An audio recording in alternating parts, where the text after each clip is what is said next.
Hello everyone, welcome और welcome back to my channel. तो हम कर रहे हैं BA BSc 6 sem maths dynamics, जिसमें चैप्टर नंबर 1 मैंने आपको स्टार्ट करवा रखा है। कल की वीडियो में एक्सरसाइज 1.3 के हमने क्वेश्चंस किए थे और 2 ही क्वेश्चन हमारे रह गए हैं, 11th एंड फर्स्ट क्वेश्चन। आज ही चैप्टर नंबर 1 कंप्लीट हो जाएगा। तीनों एक्सरसाइज के मैंने क्वेश्चन सारे आपको करवा दिए हैं, एग्जाम्पल्स नहीं करवाए हैं। एग्जाम्पल्स आपको खुद करने हैं, ये बुक हम ऐसे ही करेंगे क्योंकि इसके एक्सरसाइज के क्वेश्चन मुश्किल हैं, आपसे नहीं होंगे तो मैं इसके यही करवाऊंगी। एग्जाम्पल्स आप खुद साथ साथ ट्राई करते रहना, ठीक है। आज फर्स्ट चैप्टर शुरू ख़त्म हो जाएगा, देन उसके बाद हम सेकंड चैप्टर शुरू करेंगे। तो देखो इसमें क्या है, 9th और 11th क्वेश्चन है, दोनों की स्टेटमेंट पढ़ते हैं हम। देखिए क्या कह रहा है 9th question. A curve is describe by a particle having a constant acceleration in a direction inclined at a constant angle to be tangent. Show that the curve is an equiangular spiral. ये कह रहे हैं कि curve है, एक curve is described by a particle, एक particle है curve को डिस्क्राइब कर रहा है जिसकी एक्सेलरेशन जो है कांस्टेंट है। किसके डायरेक्शन में? In a direction inclined at a constant angle to the tangent, tangent पे जो एंगल है वो कांस्टेंट है। शो करो कि वो कर्व एक इक्वी एंगुलर स्पाइरल है। अब पढ़ो question number 11। A particle projected with a velocity u।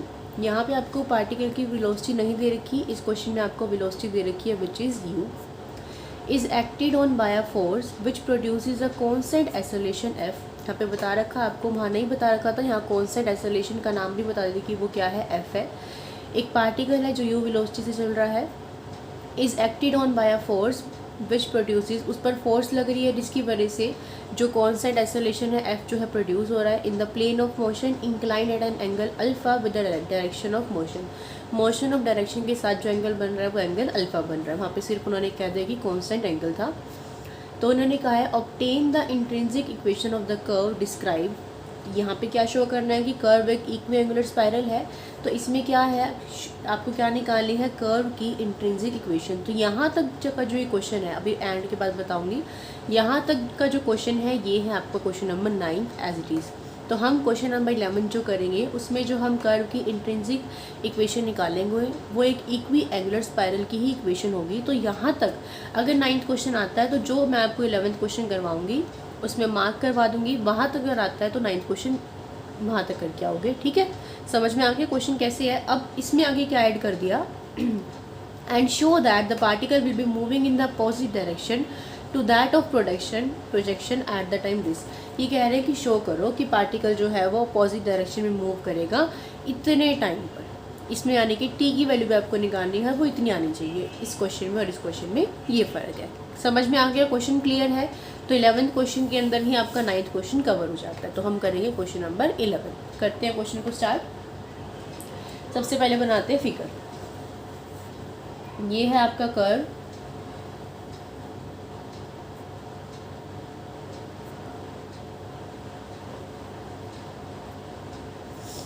ये है आपका पॉइंट ए, ये पार्टिकल मूव कर रहा है विद द वेलोसिटी u। यहाँ पर है पॉइंट पी, ये है आपकी टेंजेंट। इस पी पॉइंट की कोऑर्डिनेट मान लो एस और साई, ठीक है। ये लग रहा है इस पर फोर्स, और क्या कहा था, फोर्स जो है वो मोशन ऑफ डायरेक्शन के साथ जो एंगल बना रही है वो कितना बना रही है, अल्फ़ा। तो इस फोर्स के कंपोनेंट अगर आप रिजॉल्व करोगे तो अल्फ़ा के साथ जो बेस के साथ एंगल होता है वो होता है कॉस वाला, और जो दूसरा कंपोनेंट होगा वो यहाँ बन जाएगा which is F sine alpha. Clear है, इतनी बात समझ में आ गई। लिखेंगे क्या, वर्डिंग्स लिखते हैं। Given a force produces a constant acceleration f। Question में गिवन था किस में, in the plane of motion which makes an, question में दे रखा आपको, which makes an angle alpha with the direction of motion. Direction of motion के साथ क्या, कितना एंगल बन रहा है, अल्फा एंगल बन रहा है। और you can say tangent to the curve, ये क्या है, कर्व की टेंजेंट ही तो है, टेंजेंट टू द कर्व, ठीक है। उसके बाद हम क्या करेंगे, रिजॉल्व करेंगे। रिजॉल्विंग acceleration along tangent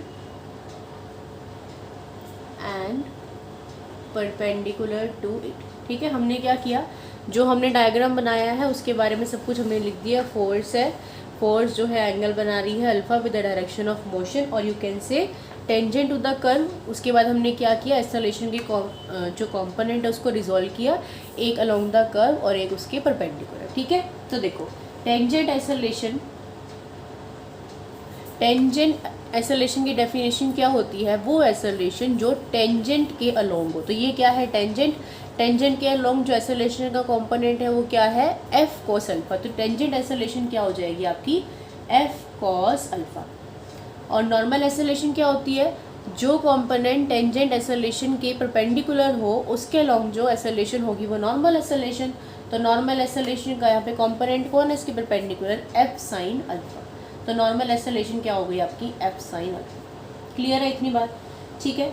अब देखो टेंजेंट एक्सेलरेशन को हम क्या लिख सकते हैं, दो चीज़ लिख सकते हैं, तीन चीज़ लिख सकते हैं, D we by D T, V D we by D S और D square S by D T square. तो हमारे पास दो ऑप्शन होते हैं, D square S by D T square हम नहीं यूज़ करा हमने किसी भी क्वेश्चन में, D we by D T लिखे इसको या फिर V D we by D S लिखे। तो देखो यहाँ पर अभी हमने क्या निकालना है, स्टार्टिंग में टाइम वाला जो पार्ट है वो तो बाद में है, शुरू में आपने निकालना है पाथ। पाथ के लिए आपको चाहिएगी इक्वेशन, यानी कि वी और एस में इक्वेशन चाहिएगी। तो बेटर क्या रहेगा कि हम टेंजेंट एक्सेलरेशन को किस में लिख लें, v D we by D s की फॉर्म में लिख लें। ठीक है, और इधर क्या है, इधर है F cos alpha.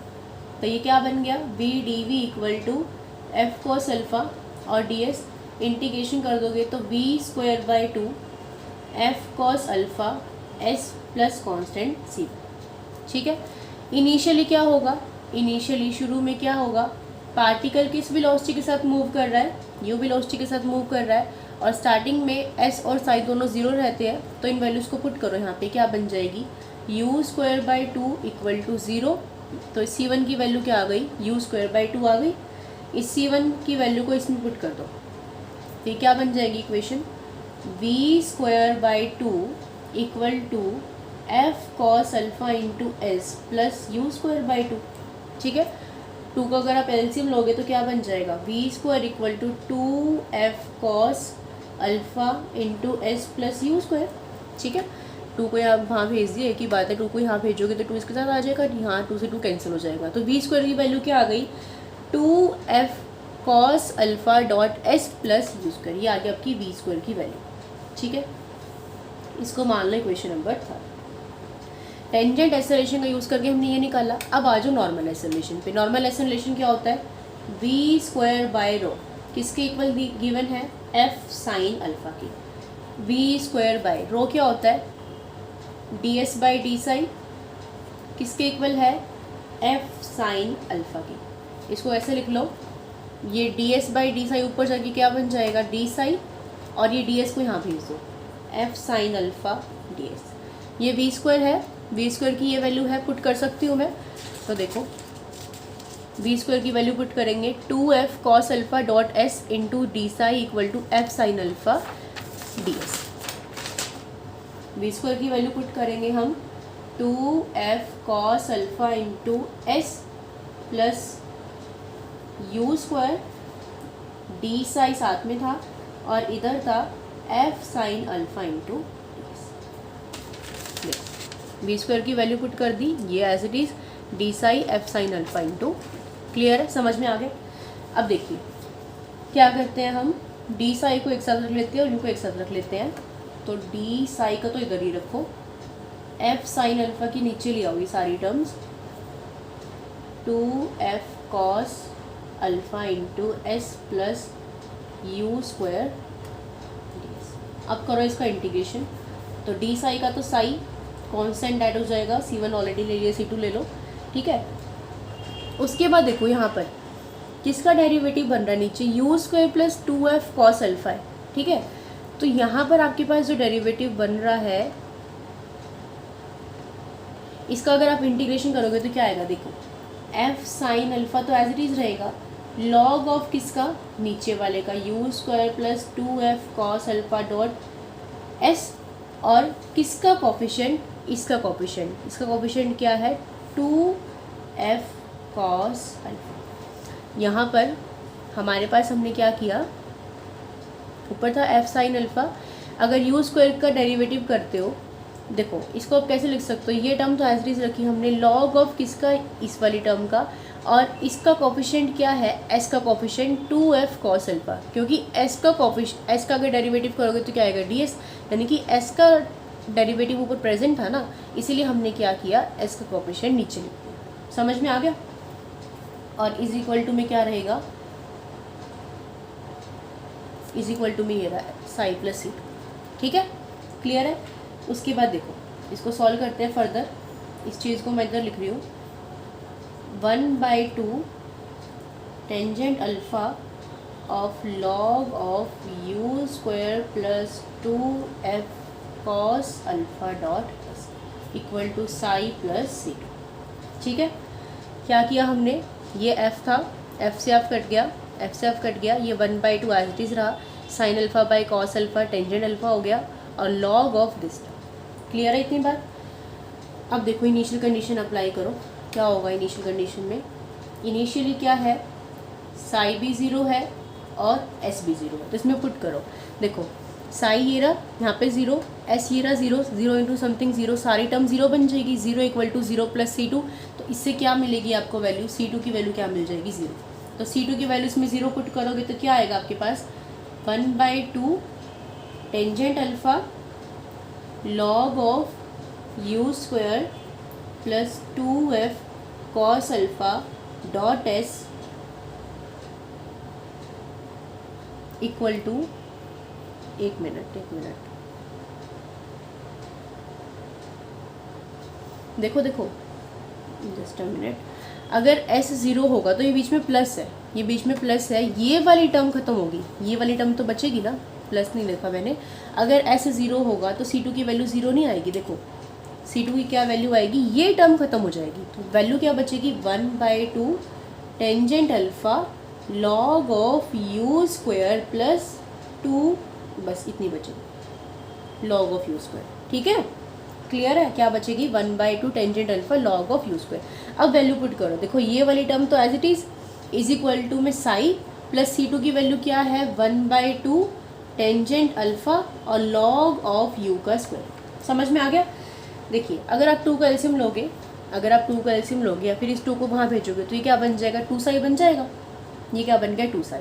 In terms को इकट्ठा कर लो, इसमें भी टेंजेंट, इसमें भी टेंजेंट को ले लो कॉमन, टेंजेंट अल्फ़ा को ले लिया कॉमन, ये लॉग m है, ये लॉग u का स्क्वायर है, log m minus log n बन जाएगा, उसको मैं लिख सकती हूँ log m by log n, है ना, एक स्टेप हम बीच में छोड़ रहे हैं यहाँ पे, लॉग ये पूरा m का काम करेगा, या फिर मैं लिख ही देती हूँ, देखो लॉग इधर आके ये यू स्क्वायर बन जाएगा। ठीक है, ये माइनस में इधर आ जाएगा, इधर ये क्या बन गया 2 साई। अब इसको लिख लो ऐसे, टेंजेंट अल्फ़ा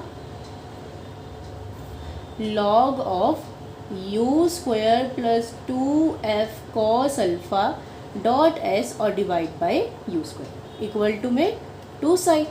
समझ में आ गया। उसके बाद देखो ये लॉग वहाँ जाके क्या बन जाएगा, ई बन जाएगा, टेंजेंट वहाँ जाके क्या बन जाएगा कॉट। तो ये मेरे पास क्या वैल्यू बचेगी, u square plus 2f cos alpha dot s by u square is equals to e raise to the power 2 psi, और टेंजेंट अल्फ़ा वहाँ जाके क्या बन जाएगा कॉट अल्फ़ा, क्या बन जाएगा कॉट अल्फ़ा। तो देखो इसको मैं लिखूँगी ऐसे, यू स्क्वायर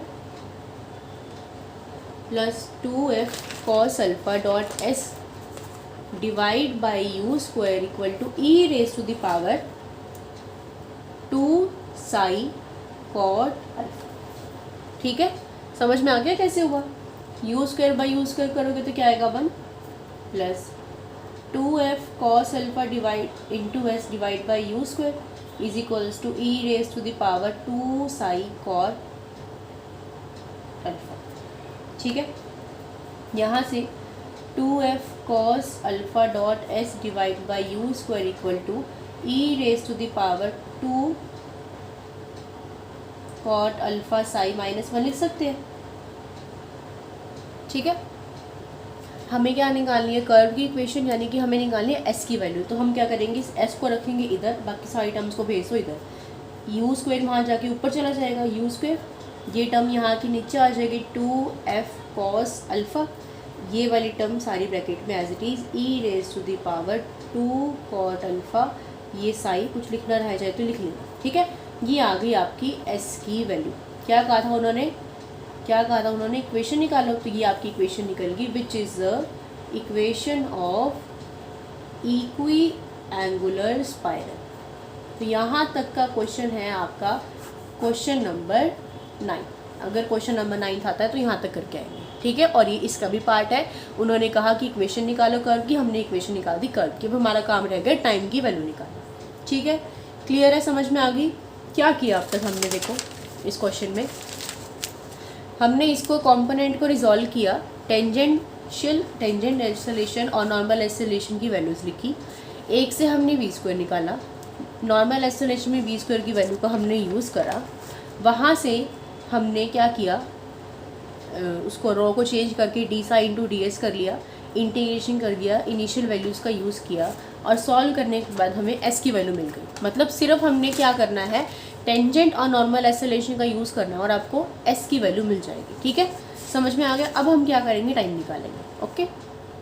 अब देखो टाइम के लिए क्या करेंगे, टेंजेंट एक्सेलरेशन किसके इक्वल थी, एफ कॉस अल्फा की इक्वल थी, नॉर्मल एक्सेलरेशन इक्वल थी एफ साइन अल्फा की। क्या निकालना है, टाइम। तो टाइम के लिए टेंजेंट एक्सेलरेशन का कौन सा कंपोनेंट यूज़ करोगे, d we by D t का, किसके इक्वल हो जाएगा, एफ कॉस अल्फा की।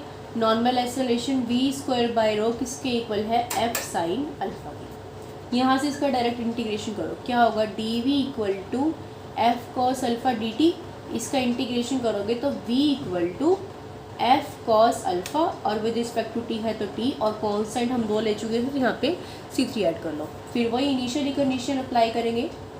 इनिशियली पार्टिकल की वेलोसिटी क्या थी, u थी, और शुरू में टाइम क्या रहेगा, 0 रहेगा। तो यहाँ से c3 किसके इक्वल आ जाएगा, u के इक्वल आ जाएगा। तो c3 की वैल्यूज़ में पुट कर दो, तो v equal to F cos alpha t plus क्या बन गया, u बन गया, ठीक है। क्लियर है। अब देखो क्या करें हमें क्या करना पड़ेगा, टेंजेंट एक्सेलरेशन और नॉर्मल एक्सेलरेशन को डिवाइड करना पड़ेगा। ऐसा हम इसलिए करेंगे क्योंकि यहाँ से f में हो जाएगा ये, और d we by D t तो नहीं, देखो d we by D t से हमने v की वैल्यू निकाल दी, v की वैल्यू आ गई। अब मेरे को क्या करना है, मुझे कैसे ना कैसे करके ना टाइम की वैल्यू चाहिए, तो उसके लिए मुझे क्या करना पड़ेगा, इन दोनों एक्सेलरेशन को डिवाइड करना पड़ेगा और उसमें वैल्यू यूज़ करनी पड़ेगी v d we by D s, क्योंकि यहाँ है v स्क्वायर, तो अगर इन दोनों टर्म्स को डिवाइड करना है तो यहाँ भी v की वैल्यू होनी चाहिए। तो इसीलिए आप क्या करोगे, आप टेंजेंट एक्सेलरेशन और नॉर्मल एक्सेलरेशन को डिवाइड करोगे, और उसमें जो टेंजेंट एक्सेलरेशन की वैल्यू होगी वो क्या होगी, v d we by D s. Normal acceleration तो है v स्क्वायर बाई रो, और इधर क्या है, f कोस अल्फ़ा है, और नीचे क्या है, f साइन। ठीक है, समझ में आ गया।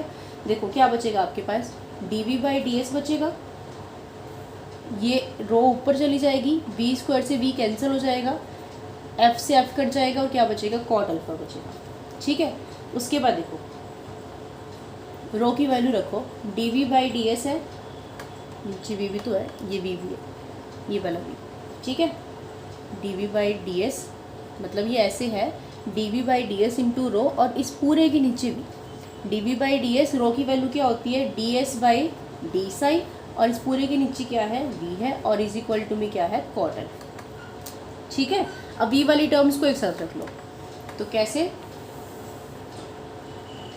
डी वी बाई वी तो हमने एक साथ रख लिया, इज इक्वल टू में डी एस से डी एस कट जाएगा, ये डी साई उधर चला जाएगा कॉट अल्फ़ा के साथ, तो क्या बचेगा, कॉट अल्फ़ा डी साई। इसका इंटीग्रेशन करेंगे हम, d we by D t का क्या होगा, लॉग भी होगा, इज इक्वल टू में कॉट अल्फ़ा का इंटू साई का क्या हो जाएगा, साई इंटू कॉट अल्फ़ा, और प्लस में कॉन्स्टेंट C4।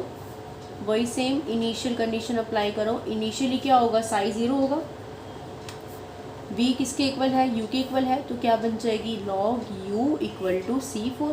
C4 की वैल्यू आगे पुट कर दो, तो log v equal to psi cot alpha plus log u, यहाँ से log v minus log u equal to psi cot alpha, log v by u is equal to psi cot alpha.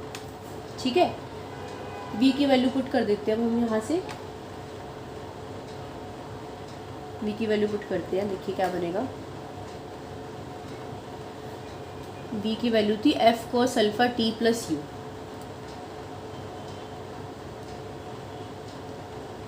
v था आपका f cos alpha into t plus you. तो ये value बन जाएगी, हमें निकालनी t की वैल्यू। ठीक है, यहाँ से t की वैल्यू क्या होगी, देखो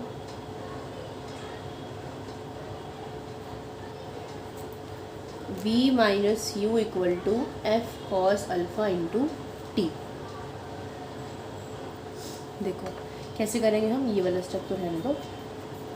ये v बाई यू की वैल्यू है, इसको आप ऐसे लिख सकते हो। देखो v को यहाँ रखो, ये u इधर चला जाएगा, u बन जाएगा, और ये log इधर जाके क्या बन जाएगा, एक्सपोनेंशियल। और एक्सपोनेंशियल में क्या आ जाएगी, ये टर्म आ जाएगी साई कॉट अल्फा, ये टर्म आ जाएगी। इतनी बात क्लियर है। अब देखो v किसके इक्वल है, इसके इक्वल है, इसमें यहाँ वैल्यू पुट कर दो। तो ये क्या बनेगा, f cos alpha into t plus u equal to u e raise to the power psi cot alpha. आपको क्या निकालना, आपको निकालना है टाइम, तो टाइम को इधर रखो, बाकी सब देखो क्या बनेगा, u e raise to the power psi cot alpha. ये u यहाँ की माइनस का बन जाएगा, और ये f cos अल्फा इसके नीचे आ जाएगा, यानी कि t की वैल्यू क्या बनेगी, दोनों में से u कॉमन ले लो, u बाय नीचे क्या बन जाएगा f cos अल्फा, और अंदर क्या बचेगा e raise to the power psi cot alpha minus 1। So यही आपने निकालना था कि इस टाइम की वैल्यू ये। समझ में आ गया क्या किया हमने, क्या किया हमने सेकंड वाले पार्ट में, टेंजेंट एक्सेलरेशन में t का कंपोनेंट वाली वैल्यू यूज़ करके v की वैल्यू निकाल दी, फिर इन दोनों को डिवाइड किया, इसमें यूज़ करी v d we by D s की। तो ऐसे सॉल्व करने के बाद, इंटीग्रेशन करने के बाद मेरे पास लास्ट में log v बच गया। तो यहाँ से मैंने v की वैल्यू निकाल दी, log को ख़त्म कर दिया क्योंकि मेरे पास v की वैल्यू थी, तो v की वैल्यू इसमें पुट कर दी, तो यहाँ से मेरे पास टाइम आ गया। देखो टाइम यही शो करना था, ये f स्मॉल f है, ये f स्मॉल f है, ये ध्यान रखना। मैंने गलती से कहीं कैपिटल लिख दिया हो तो इसको ठीक कर लेना, क्योंकि उसने दे रखा था ना कि जो एक्सेलरेशन का कंपोनेंट है वो स्मॉल f है, तो इसको स्मॉल कर लेना। u by small f cos alpha e raise to the power cot alpha minus 1। पाई इसीलिए है, देखो मैं बता देती हूँ, साई हमने ले रखा है ना, तो उसमें सर्कल की जो क्या था, देखो आपके पास क्वेश्चन में क्या था,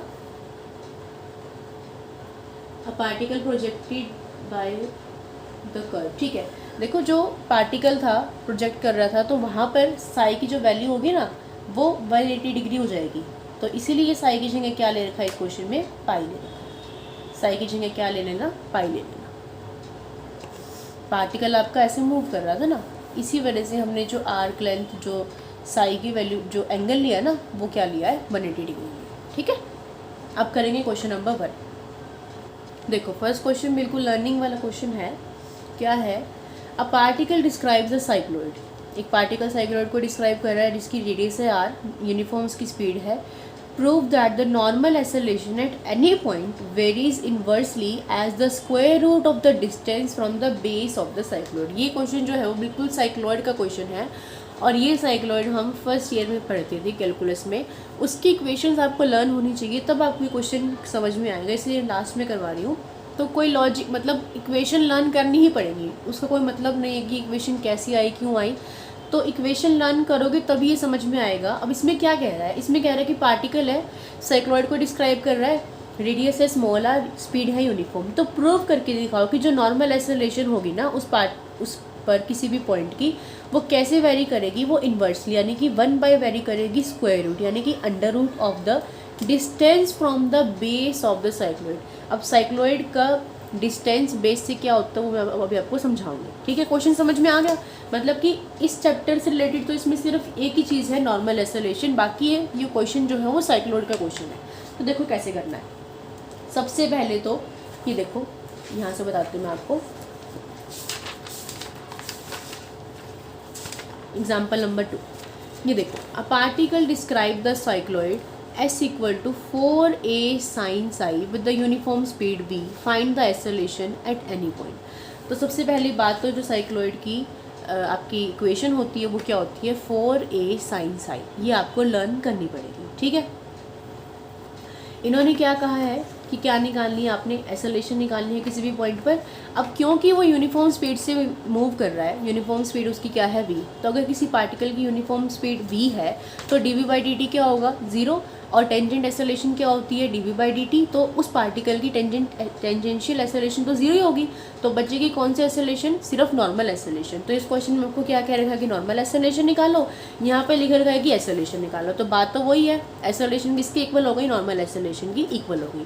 तो देखो कैसे, ये वही सेम क्वेश्चन है, बस बाद में उसमें जो फ़र्क है वो मैं आपको समझाती हूँ क्या है। देखिए साइक्लॉइड की इक्वेशन ये होगी s = 4a sin Sai, uniform velocity v से मूव कर रहा है तो टेंजेंट एक्सेलरेशन का कंपोनेंट dv/dt हो गया 0। अब क्या किया, s = 4a sin साई है, नॉर्मल एक्सेलरेशन क्या होती है v² होती है, तो v² की क्या वैल्यू होती है ds/d साई, उसके लिए इसका डेरिवेशन तो करना पड़ेगा ना, s है तो यहाँ से हमने क्या निकाल लिया ds/d साई, क्या हो गया 4a cos साई, तो v² में रो की वैल्यू क्या होगी 4a cos Sai, 4a cos Sai को आपने लिख लिया 1 - sin² साई, फिर आपने 1 माइनस करके इसका होल स्क्वायर खोल दिया, ठीक है, समझ में आ गया। उसके बाद क्या किया, यहाँ पर इसकी वैल्यू को s से रिप्लेस कर दिया, 16a² sin² साई बन रहा था ना, तो इसको s का स्क्वायर लिख दिया। तो देखो आपके पास क्या बच गया v²/ये, यानी कि इतना क्वेश्चन तो आपने एज इट इज़ करना है, इतना क्वेश्चन कर लोगे।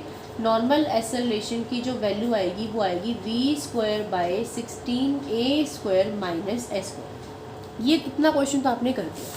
अब उन्होंने क्या कहा आपको, उन्होंने कहा कि prove that the normal acceleration at any point varies inversely as the square root of the distance from the base of cycloid. इसका क्या मतलब है ये हम समझ लेते हैं। तो साइक्लॉइड की फिगर थोड़ी समझनी पड़ेगी आपको, ऐसे होता है,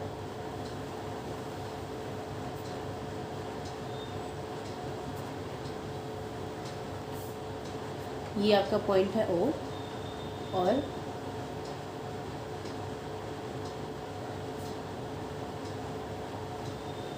ये ऐसे इसको ऐसे मिलाना है, ये है इसका बेस, ये क्या है इसका बेस है, इसकी जो हाइट होती है, इसकी जो ये पूरी हाइट है वो है 2a, क्या है 2a।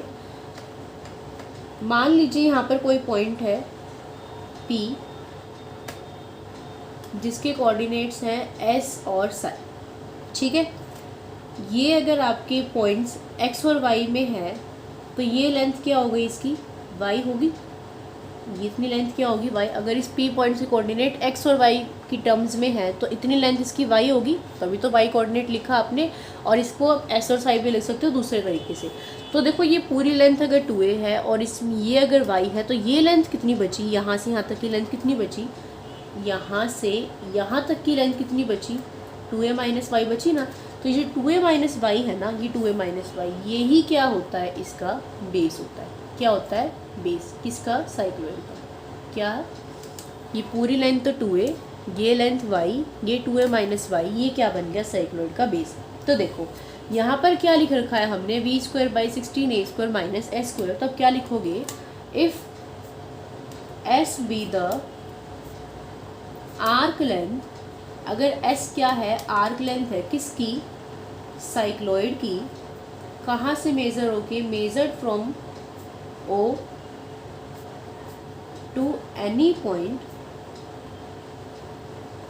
Then s² = 8ay। ये आपको लर्न करना पड़ेगा। क्या लर्न करना पड़ेगा, अगर s क्या है आर्क लेंथ है किसी भी O पॉइंट से, आपने इसको अगर मेज़र किया है और कोई भी एक पॉइंट है, मान लो कोई पॉइंट है P, ठीक है, तो वहाँ से O पॉइंट से लेकर अगर किसी भी पॉइंट की आर्क लेंथ होती है साइक्लॉइड के केस में वो होती है 8ay। ये भी कैलकुलस की बुक में फॉर्मूला था कि s का स्क्वायर किसके इक्वल होता है, 8ay के इक्वल होता है, ठीक है। तो अब s के स्क्वायर की वैल्यू पुट करो तो नॉर्मल एक्सेलरेशन क्या बन जाएगी, देखो v² / 16a² - 8ay, और इसका अंडर द रूट, यानी कि v² / 8a कॉमन ले रही हूँ मैं बाहर अंडर द रूट में, तो अंदर क्या बचेगा 2a - y, और इसका भी अंडर द रूट, 8a तो आपने बाहर ले लिया। तो देखो ये किसको इन्वर्सली प्रोपोर्शनल है, 1 ऑफ किसके इन्वर्सली प्रोपोर्शनल है, 2a - y की है ना। नॉर्मल एक्सेलरेशन किसके 1/, है इसको भूल जाओ, कांस्टेंट इसको भी भूल जाओ, किसके इन्वर्सली प्रोपोर्शनल है, under root of 2a minus y. मैंने अभी आपको क्या समझाया कि 2a माइनस वाई क्या है, साइक्लॉइड का बेस है। तो यानी कि नॉर्मल एसेलेशन कैसे वेरी कर रही है, नॉर्मल एसेलेशन इन्वर्सली वेरी कर रही है square root of the base of the cycloid. तो यही तो आपको प्रूव करना था। देखो कि prove that the normal acceleration at any point varies inversely as the square root, ये स्क्वायर रूट हो गया, ये इन्वर्स हो गया, square root of the distance from the base of the cycloid. तो साइक्लॉइड के बेस का जो डिस्टेंस है वो यही तो है 2a माइनस वाई। अगर कोई पॉइंट यहाँ पे है तो उसका बेस से डिस्टेंस कितना होगा, 2a माइनस वाई नहीं होगा। तो बस आपको इस क्वेश्चन में यही प्रूव करना है। समझ में आ गया? यहाँ पे लिख लेना कि एग्जाम्पल नंबर 2 में से है। ठीक है, क्लियर है? तो मेरी तरफ से आज आपका चैप्टर नंबर 1 जो है वो पूरा होता है। थोड़ा सा अजीब सा चैप्टर लगा होगा बट आगे वाले चैप्टर ऐसे नहीं है। ठीक है, अब लेकिन ये बुक ऐसी है, अगर साथ साथ कर लोगे तो समझ में आ जाएगा। यही इसी बुक पे ज़्यादा फोकस मैं इसीलिए कर रही हूँ। वो दोनों बुक एक टाइम के लिए आप फिर भी कर सकते हो, आपको समझ में शायद आ भी रही हो वो, लेकिन ये वाला मैथ खुद से समझ में नहीं आएगा, इसीलिए इस पर फोकस मैं ज़्यादा कर रही हूँ। ठीक है, इसलिए जो आपको करवाया जाता है प्लीज़ उसको ध्यान से साथ साथ अपना नोट कर लो, साथ साथ कर लो। और वीडियो को प्लीज़ लाइक कर दिया करो। आप लाइक ही नहीं करते हो, ना वीडियो देखते हो, ना लाइक करते हो, ना कमेंट में बताते हो। ऐसे ना मेरा वीडियो डालने का मन नहीं करता, फिर कई बार मुझे ऐसा लगता है कि आप देखते तो हो नहीं। तो प्लीज़ वीडियो को देख लिया करो, लाइक कर दिया करो। लाइक करने में कितनी देर लगती है एक वीडियो को, बिल्कुल भी टाइम नहीं लगता। तो प्लीज़ वीडियो को लाइक कर दिया कीजिए, अपने क्लासमेट्स के साथ, अपने फ्रेंड्स के साथ शेयर कर दिया करो। कमेंट में मुझे बता दिया करो कि आपको ये चीज़ समझ में आ गई और नहीं आई तो वो बता दिया करो। ठीक है, तो कल से स्टार्ट करेंगे फिर चैप्टर नंबर 2 रिलेटिव मोशन। तब तक के लिए bye bye, take care, keep watching, keep studying.